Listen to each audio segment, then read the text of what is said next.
ভালোবাসা কেন এত অসহায়। একজন অ্যাক্টর চলে যাওয়ার পরিবারের সঙ্গে সঙ্গে আমাদের ইন্ডাস্ট্রিরও অনেক ক্ষতি হয়ে গেল আর কি। আমি প্রথমে বিশ্বাস করিনি, আমরা কেউ বিশ্বাস করিনি, রাদার কোনো বিশ্বাস করা যায় না। তারা এখানে জলটা এখন জোয়ার আছে, জোয়ারটা শুকিয়ে গেলে চড়া পড়ে যায়, সে চড়ার মধ্যে হেঁটে হেঁটে তারা গিয়ে সেখানে শুটিং তুলছিল, তখন জোয়ার শুরু হয়ে যায়। শুরু হওয়ার পরে হিরোইন কি চান করতে গেছে, চান করার যাওয়ার পরে অতটুকু জলে চলে গেছে, চলা যাওয়ার পরে পিছু পাটা ফেসে গেছে তাদের গাড্ডায়, চলে যাওয়ার কালীন হিরোইনের। যখন আমার কাছে খবর এলো রাহুলের ব্যাপারটা, তখন আমার সত্যি বিশ্বাসও হয়নি কি এটা সত্যি কি মিথ্যে। নাকি অনেক সময় নাকি ফরওয়ার্ড চলে আসে, এরকম একটা ফরওয়ার্ড এলো মনে হলো আমার। তারপর সাডেনলি ডিপটা আছে, ডিপের জন্য পাটা গেছে, তারপরে ওইদিকে গিয়ে মানে ওরা সাঁতার কাটছে, আমরা বুঝতে পারছি না, উপরে ড্রোন উঠছে, যখন ওরা চিৎকার করে তখন অবশেষে অভিনেতা রাহুলের মৃত্যুর আসল রহস্য ফাঁস। শুটিং করতে গিয়েই কি সমুদ্রের জলে ডুবে মারা গিয়েছে এই জনপ্রিয় অভিনেতা, নাকি এর পিছনে রয়েছে বড় কোনো প্ল্যান, যেটা জানলে আপনারা রীতিমতো চমকে উঠবেন। কি ঘটেছিল আসলে দীঘায় তাদের শুটিং সেটে? তাছাড়াও প্রিয় দর্শক, রাহুলের মৃত্যু নিয়ে সুপারস্টার দেব আবার কি দুঃখ প্রকাশ করেছে সেই ভিডিও আপনাদের মাঝে দেখাবো। জুবিন গার্গের মতোই রাহুলও কিভাবে মারা গেল, চলুন এইটার আসল রহস্য জেনে আসি। দুদিন ধরে শুটিং চলছিল, পরশু থেকে। তারপরে জানতে পারলাম কি যখন জোয়ারটা শুরু হয়, তারা এখানে জলটা এখন জোয়ার আছে, জোয়ারটা শুকিয়ে গেলে চড়া পড়ে যায়, সে চড়ার মধ্যে হেঁটে হেঁটে তারা গিয়ে সেখানে শুটিং তুলছিল, তখন জোয়ার শুরু হয়ে যায়।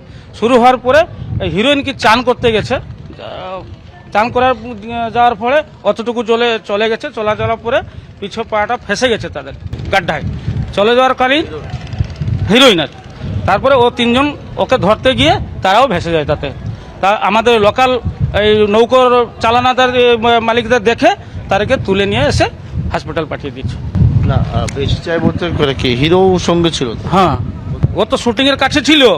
তারপরে যখন হিরো চান করতে যায়, ও যখন ফেসে যায়, তখন হিরো দেখতে পায়, ওকে ধরতে যায়, শুটিং হচ্ছিল, ধরতে যাওয়ার পরে দুজনেই ভেসে যায়। তারপরে আরও একজন চলে যায় তার সাথে। উদ্ধার করলো কারা? যারা শুটিং এর টিমে ছিল? না না না, তারা কেউ করেনি। আমাদের লোকাল নৌকোর যে পার্টি আছে, নৌকোগুলো যে চালায়, যারা বোট চালায়, তারা গিয়ে তাদেরকে তুলে নিয়ে এলো। তারা মনে হয় 15 থেকে 20 মিনিট। হ্যাঁ হ্যাঁ, তারা জল খেয়ে গেছে, তারা জল খেয়ে নিয়েছে। হ্যাঁ, শুটিং এর জন্য যে একটা অনুমতি লাগে, মানে কি কি অনুমতি লাগে, কি কি নেওয়া? আমাদের শুনুন, আগে প্রশাসনিক দিয়ে পুলিশে থানায় জানাতে হয়, তারা একটা পারমিশন দেয়, আমাদের কোস্ট গার্ডওয়ালা আছে, তাদেরকে তারা পাঠায় গার্ডের জন্য। তারপরে এখানে লোকাল একটা পারমিশন থাকে, আমাদের সোসাইটি যে আছে গঙ্গামাতা ফিশারম্যান কোঅপারেটিভ সোসাইটি, তার থেকে একটা পারমিশন লেটার নিতে হয়। তারা কিছু নেয়নি এবং লোকাল কোনো সাহায্য তারা চায়নি, নিজ ইচ্ছাতে তারা শুটিং করছিল। জলে ঢুকে যাওয়ার পরে পাটা ফেসে যায়, গাড্ডায় পড়ে যায় উনি, আর এরা উদ্ধার করতে গিয়েও ওনারাও ভেসে যায়। গতকালই শুটিং হয়েছিল, সেই শুটিং সময় যখন এই 4:30টার মধ্যে হবে, চিৎকার আওয়াজ এরকম শোনা গেল। তারপরে আমরা সবাই দেখার পরে উপরে ড্রোন চলছে, তারপরে আগে হিরোইন কিন্তু ফেসে গেছে, এই 1 আঁঠে জল হবে, হিরোইনটা একটু জল হয়ে গেছে। তারপরে হিরোটা ওকে বাঁচিতে যে ও নিজেই ফাঁসিয়ে গেল, সেখানে কাদা ছিল। কিন্তু ওই যে যারা শুটিং করতে আসছে, কিন্তু লোকাল গাইড কিছু নেই, আমাদের কমিটি কিছু বলেনি, কি এই যে সোসাইটি যে লোক আছে তাকেও কিছু বলেনি, লোকাল লোক আরে সাহায্য সে নিয়ে নি, কিন্তু কোথায় কাদা আছে, কোথায় চোরাবালি আছে, কিছু জানে না। এটা কি চোরাবালিতে? না, চোরাবালিতে কাদা, অনেকটা কাদা আছে, সে কাদাতে তার পা ফসে গেছে। উদ্ধারটা কিভাবে হলো? হ্যাঁ, সেই মুহূর্তে জলটা কত ছিল? তারপরে যে আগে কিন্তু হিরোইন ফাঁসিয়ে গেছিল, হিরোটা ওকে ধরতে গিয়ে ওই কাদার মধ্যে গিয়ে চলে গেল। তারপরে যখন যে ড্রোন যে চালিয়েছে, ও টিভি স্ক্রিনে দেখছে কি না, এরপর রাউন্ডার ফেসে গেছে।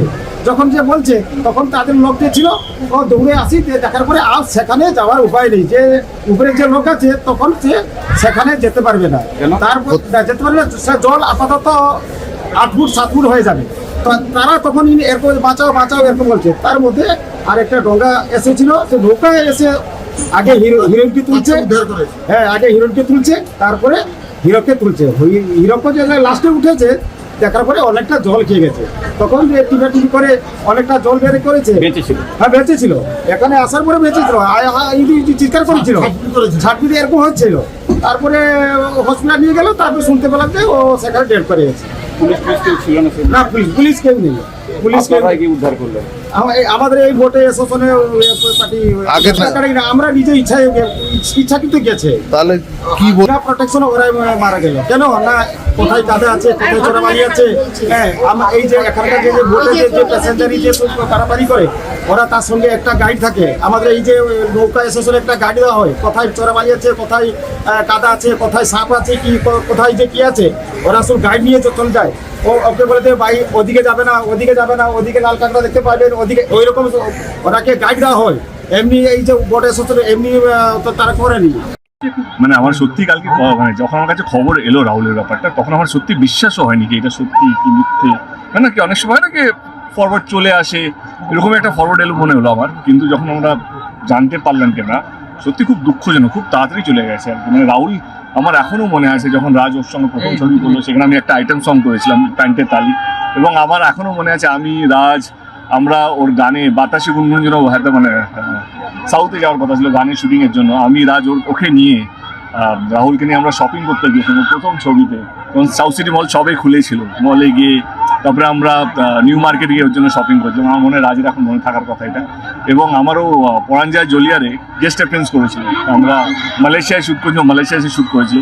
এবং ওর সঙ্গে আমার এইটা বলবো না কি আমার খুব ভালো বন্ধুত্ব ছিল, কিন্তু অ্যাজ অ্যান অ্যাক্টর আমি ওকে ডেফিনেটলি শ্রদ্ধা করি। আমার মনে হয় is one of the best actor টলিউডের মধ্যে ছিল।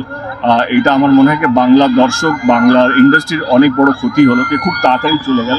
উনি যেন শান্তি পায় এবং ঈশ্বর ওনার আত্মাকে শান্তি দেয়। সরাসরি এই ছবি দেখছেন যে বিজয়গড়ে যে রাহুল অরুণোদয় বন্দ্যোপাধ্যায়ের যে বাড়ি, সেখানে তার দেহ এসে পৌঁছেছে, নিথর দেহ। প্রচুর পরিচিত যারা তাকে খুব কাছ থেকে চিনতেন, শেষ শ্রদ্ধা জানাচ্ছেন, তার বহু অনুগামী তাদের ঢল নেমেছে। আমি আবার সরাসরি নিউজ রুমে অতনুর কাছে চলে যাব। অতনু, এখনো পর্যন্ত মৃত্যুর কারণ সম্পর্কে কি জানা যাচ্ছে? ময়নাতদন্তের যে প্রাথমিক রিপোর্ট ঠিক কি উল্লেখ রয়েছে তাতে? দেখো, ময়নাতদন্তের প্রাথমিক রিপোর্টে যেটা জানা যাচ্ছে তাতে ঘটনাটা কি হয়েছিল সেটা সেই রিপোর্ট দেখে অনেকটাই অনুমান করা যায় বলে দাবি বিশেষজ্ঞদের। কীরকম বলা হচ্ছে, ময়নাতদন্তের প্রাথমিক রিপোর্টে যে রাহুল বন্দ্যোপাধ্যায়ের ফুসফুসে প্রচুর বালি এবং নোনা জল পাওয়া গেছে। অর্থাৎ এরকম নাকানি চোবানি তিনি খেয়েছিলেন মৃত্যুর আগে, যে যেখানে তার শরীরে প্রচুর বালি এবং নোনা জল ঢুকে যায়, সেটা নাক মুখ দিয়ে ভেতরে ঢুকে একদম ফুসফুসে প্রবেশ করে এবং শরীরের মধ্যে এত পরিমাণ নোনা জল ঢোকে এবং বালি ঢোকে যে তার পেটও ফুলে যায়। ফলে পুরো মৃত্যুর কারণ হচ্ছে শরীরের মধ্যে অত্যাধিক নোনা জল এবং বালি ঢুকে যাওয়া। এখন সাধারণভাবে কেউ যদি 5-7 মিনিট ডুবে যান, তার মধ্যে যদি তাকে উদ্ধার করা হয়, তাহলে তার শরীরে বিশেষত ফুসফুসের মধ্যে যে পরিমাণ নোনা জল এবং বালি পাওয়া গেছে, বিশেষজ্ঞদের মত হচ্ছে এটা 5-7 মিনিট কেউ জলে ডুবে থাকলে এত পরিমাণ বালি এবং নোনা জল ফুসফুসের মধ্যে ঢোকা সম্ভব নয়। যেটা প্রাথমিকভাবে সন্দেহ করা হচ্ছে যে প্রায় ঘণ্টাখানেক তিনি জলের তলায় তলিয়ে গেছেন এবং জলের তলায় তলানোর আগে তিনি রীতিমতো জলে নাকানি চুবানি খেয়েছেন এবং সেই কারণে তার ফুসফুস বালিতে এবং জলে ভরে গেছে এবং সেই কারণেই তার মৃত্যু হয়েছে। অর্থাৎ জলে ডুবে তার মৃত্যু হয়েছে, এটা স্পষ্ট। এবং জলে ডোবার সময় যে তিনি দীর্ঘক্ষণ জলে ডুবেছিলেন এবং রীতিমতো নাকানি চোবানি খেয়ে ডুবেছেন, সেটাও ময়নাতদন্তের প্রাথমিক রিপোর্টে স্পষ্ট। বিশেষজ্ঞদের মত হচ্ছে যে প্রায় ঘণ্টাখানেক কেউ যদি জলে থাকে বা জলে ডুবে মৃত্যুর আগে যদি রীতিমতো তাকে নাকানি চোবানি না খেতে হয়, তাহলে পরে শরীরের ভেতরে এত পরিমাণ বালি এবং জল ঢোকা সম্ভব নয়।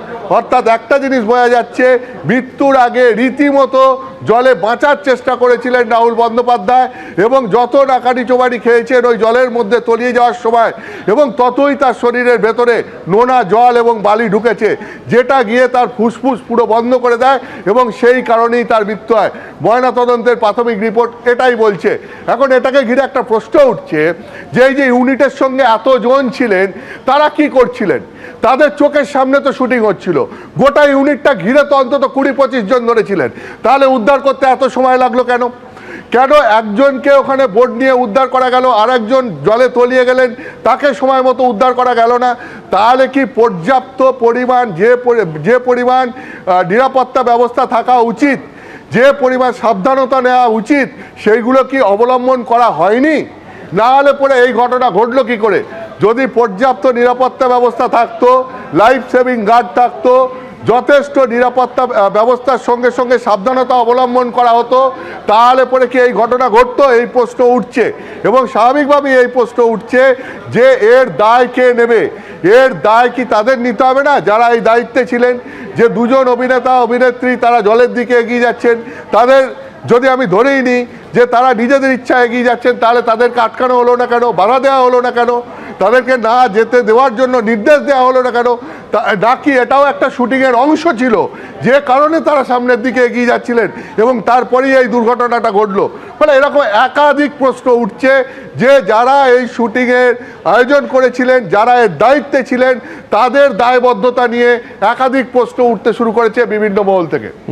অতনু, আপাতত তোমাকে ধন্যবাদ। নিঃসন্দেহে যে প্রশ্নগুলো সামনে আসছে সেই প্রশ্নগুলোর উত্তর পুলিশি তদন্তে কি উঠে আসবে সেদিকে আমাদের নজর থাকবে। জানেন আপনারা, সবই তো শুনেছেন।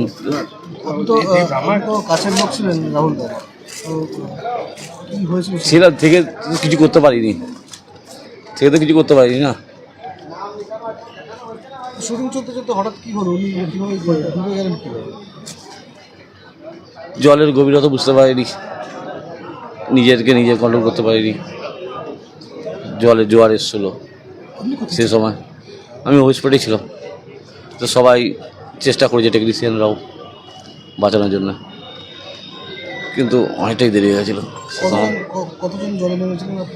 6-7 জন নিজের জীবন বাজি রেখে ওরাও লাভ দিয়েছিল ওই জলের মধ্যে। ওনার সাথে তো ওনার সহকারী অভিনেত্রী ছিল। হ্যাঁ, আপনার কাকে ফার্স্টে? অভিনেত্রী মোটামুটি জলের ডাঙ্গা অবধি চলে এসেছিলো, উনি সুস্থ আছেন, কিন্তু প্রচুর ভেঙে আছেন। কিন্তু দাদাকে অনেকটাই দেরি হয়ে গেছে, অনেকটাই জল খেয়ে নিয়েছিল সেদিন। হ্যাঁ, সাঁতার জানতেন, কিন্তু সেই সময়টা হয়তো নার্ভাস হয়ে সব কিছু হারিয়ে ফেলেছেন। জল কতটা ছিল? জল ছিল, ভালো গভীরতা ছিল। যতটা আমরা মনে করেছিলাম এক জায়গায় অতটা জল না বা কিছু, হঠাৎ করে গভীরতাটা বুঝতে পারা যায়নি জলের। না, ঢেউ না, জলের স্রোত ছিল। হ্যাঁ, জলের সঙ্গে জোয়ারটা এসেছিল।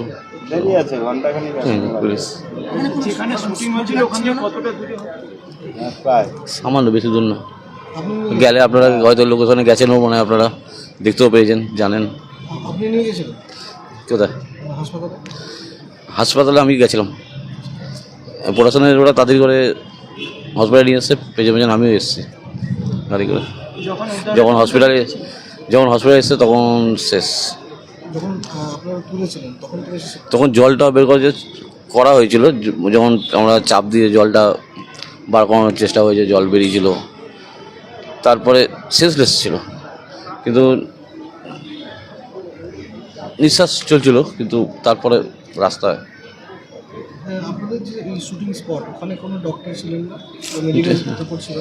ডাক্তার তো থাকে না এরকম কোনো শুটিংয়ে, আমাদের টলিউডের ডাক্তার নিয়ে তো কোনো শুটিংই হয় না।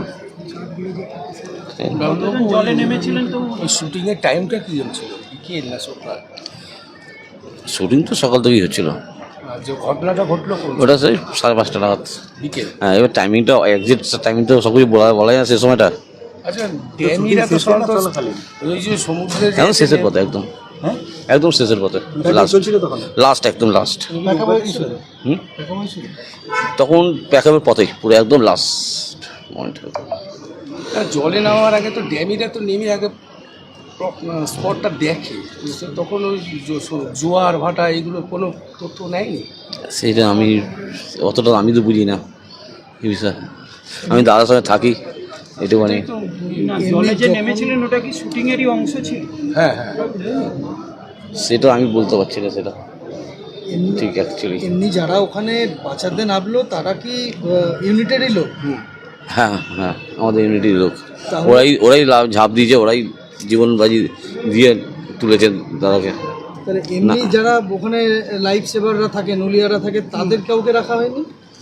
লাইফ সেভার বলতে মানে যারা বাঁচানোর জন্য ট্রেনিং আছে, যারা বাঁচায় বা পুলিশ, সেরকম তো কিছু কাউকে দেখেন। শুটিংটা কোথায় হচ্ছিল? উড়িষ্যা।